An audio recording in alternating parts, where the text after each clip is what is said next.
Sveiki, skorpionai.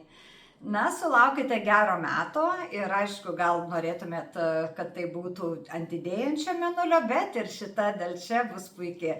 Tiesa, jau nuo pirmadienio pajusite, kad yra viskas geriau ir geriau. Darbuotojai darbe nuo pirmadienio galite sulaukti pagirimo ar kažkokių tai malonių žinių. Nebūtinai darbe, bet sulaukti gerų žinių. Taigi, džiaugiamės gyvenimu, labai daug dirbam, labai daug stengiamės ir emocinis fonas tikrai bus nuostabus.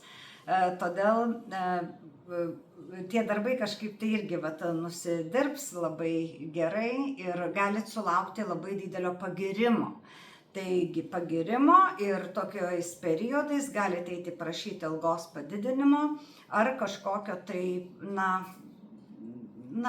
algos padidinimo, čia gali būti paaukštinimas darbe, kaip dabar madinga sakyti, daugiau atsakomybės, kad jūs norite prisimti, galite pasakyti savo valdžiai ir tikrai rezultatas bus puikus. Jeigu šią savaitę jūsų nepatvirtins arba pasakys, kad nėra galimybių, bet jie turės jūsų omenyje ir po savaitės kitos jūs gausite tai, apie ką svajojate.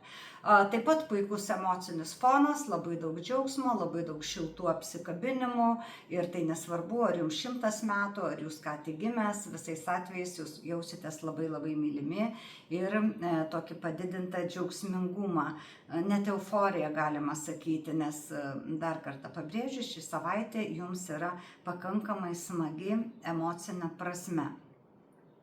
Dabar noriu perspėti tik tai tiek, kad nesiaiškinkite santykių,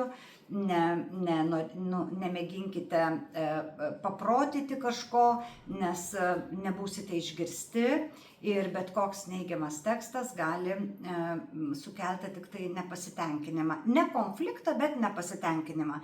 Taigi neužmirškite mūsų palaikyti, spauskite patinka, prenumeruokite mus ir iki kitos savaitės. Ate.